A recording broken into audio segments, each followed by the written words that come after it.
Hey, what's going on? My name is Fred. Just gonna wanted to bring a video to you just to kind of explain what what I read yesterday, and I wanted to kind of bring this thing to light, kind of talk to you guys about car payments, right? Specifically car payments, right? Because what I read yesterday was that the average car payment in the United States is $725 per month, right? And just based on industry standards and what the experts say, they say that you shouldn't have more than 10 to 15% of your net income going towards your car payment. That being said, 10%, you're already looking at 7,250 of take home money, right? After the taxes, after all the deductions from your paycheck, right? So if you guys aren't making that type of income, you really got to think about what it is that you guys are really going after. What are you looking at, right? You want to make sure that the ends justify the means, right? Or the means justify the ends, right? So the reason and the purpose of bringing this video is because I see so many people that come through my program that are way upside down when it comes to this rule, right? Because this is the golden rule when it comes to purchasing a vehicle, doing your due diligence, right? And I'm not just talking about car payment, right? I'm talking about everything that goes with that car payment. So not only am I talking about your car payment, I'm also talking about car payment, your insurance, your upkeep, your gas, right? Oil changes, all that stuff, right? People don't even take into consideration how much it costs to wash the car, right? So I wanted to bring this video and say, hey, there's a lot more that goes into your car payment than just the car payment alone, right?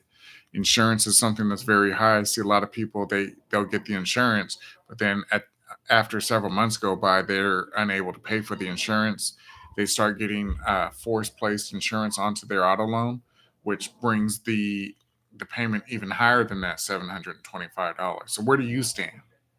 What type of car payment are you looking at, right?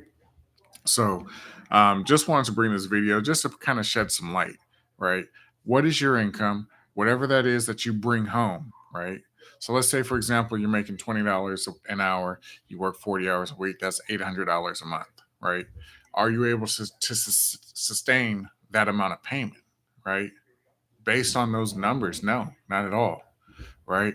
And I'm just trying to avoid the number one thing that I see with people with bad credit, and they go get a car without doing their due diligence, doing all the research that they need to do to put into that buying of a vehicle, right? You have to take into consideration. Don't let the salesperson sell you. You have to sell them on what it is that you could actually afford because they'll put you in as much as they can, as much as they can get you to agree to, right? Knowing that you could afford a $350 car payment, why would you go and get something that's double that amount, right? When you come into a dealership and they're asking you they're running the numbers by you, never give them the number, right? You just give them the numbers that you're able to afford, right? They're going to come out with a sheet of paper and it's called a four square, right? They got four squares on a sheet. They're going to ask you how much you have for a down payment and how much you could afford for a monthly payment, right? These are the two numbers you really need to focus on. But then it's going to go even further than that. When you go buy a vehicle, how's your credit? Don't go buy a vehicle and your credit's in the 500s or the low 600s. You want to be 690 or above. So at least you have a fighting chance of getting a better interest rate. Right now, we all know how interest rates are. Making this video, today's what, July 24th, right? 2023. Interest rates are a lot higher than they were, just a year or two ago. So these are the things that you want to take into consideration. Before you go, you want to know exactly what it is that you're going to qualify for. I always recommend to people get their credit in order before even trying to go buy a car because you're going to be able to buy a lot more car, a lot better, a way better car, right? And a much newer car, right?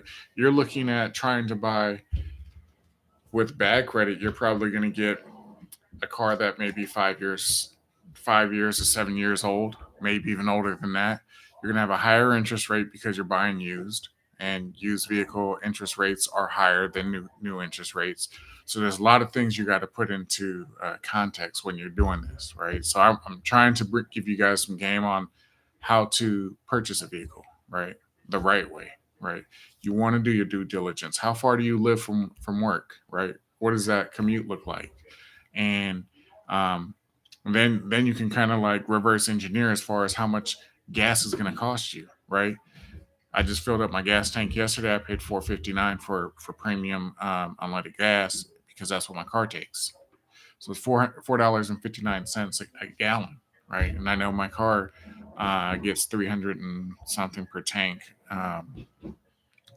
So I'm averaging about 22 miles a gallon, right? Just under 22. So what does that look like for me? If I, I drive this car, it's my weekend car. So um, when I'm driving on the weekends, I know I can go this far and it's going to cost me this much, right? I have another car, and a lot of times people may laugh, right? Because I have a Prius, right? I have a plug-in, right? So I'm able to get a lot better gas mileage, and the gas is a lot cheaper. I pay 4.19 a gallon for that car, right? And it's like a 9 gallon tank, right? Maybe 9.1. I don't know, but it's a lot smaller, and I get a lot more mileage to the tank, right? Plus, I get a charge, so I'm getting 26 miles per charge. Add that up with the average amount of miles I get per gallon, I'm averaging about 80 miles a gallon, right? So I put all these things into perspective because at the end of the day, it's not how much money you make, but it's not how much money you keep, right? And why give the banks additional money just because you're too lazy, right? You're too lazy to do the things that need to be done, right? Things like setting up an automatic payment plan so that way when your payment is due, you're automatically getting that payment made, right? And this all comes down to budget. I talk about budgeting a lot in all my previous videos because I'm trying to get their financial house in order. And in order for me to do that, I have to teach on different things. And this video here is specifically geared towards um, those of you who are trying to purchase a vehicle, right? I wanted to let you know what the numbers are, right? Um, I wanted to let you know how to look into diving deeper into those numbers, right? Don't just think about the car payment. Think about everything that goes along with that car payment. And then is that between 10 to 15% of your income, right? And that not just income, but your bring home, your take home. We call that your net income. Your gross is how much you make before taxes and deductions. We want to talk about what you're bringing home, right?